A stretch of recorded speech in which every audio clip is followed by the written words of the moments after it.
கிறிஸ்துவுக்குள் பிரியமுள்ள சகோதர சகோதரிகளே, பலன் தரும் தேவன் எபிசோட் 1856 கர்த்தரை துதிக்கிறேன், மகிமைப்படுத்துகிறேன். இந்த நாளிலும் ஏசாயா 65 அதிகாரம் 23வது வசனத்தின் பின்பகுதி, அவர்களோடே கூட அவர்கள் சந்தானமும் கர்த்தராலே ஆசீர்வதிக்கப்பட்ட சந்ததியாய் இருப்பார்கள்.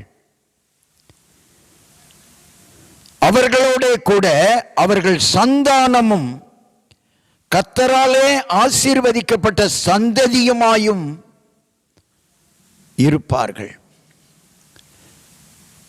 சந்தானமும் ஆசீர்வதிக்கப்படும், சந்ததியும் ஆசீர்வதிக்கப்படும். விருதாவாக உழைப்பதில்லை. கைகளின் பிரயாசத்தை அவர்களே சாப்பிடுவார்கள், அனுபவிப்பார்கள். இப்ப நாம் செய்ய வேண்டியதெல்லாம் இயேசுவை பின்பற்ற வேண்டும்.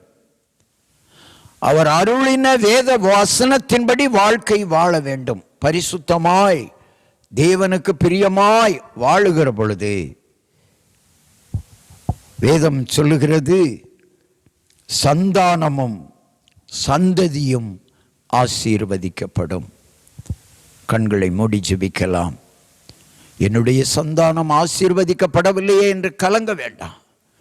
உங்கள் சந்தானத்தையும் உங்கள் சந்ததியும் ஆசீர்வதிக்கிற ஆண்டவர். ஆபிரகாமுக்கு வாக்கு கொடுக்கிற பொழுது உன் சந்ததி ஆசீர்வாதமாய் இருக்கும் என்று சொன்னார். அதே பிரகாரம் நடந்தது. அதே போல இன்றைக்கு உங்களை பார்த்து இந்த வார்த்தை வருகிறது, உங்கள் சந்ததியும் சந்தானமும் ஆசீர்வாதமாய் இருக்கும். இயேசுவின் நாமத்தில் ஜெபிக்கிறேன் பிதாவே, ஆமென்.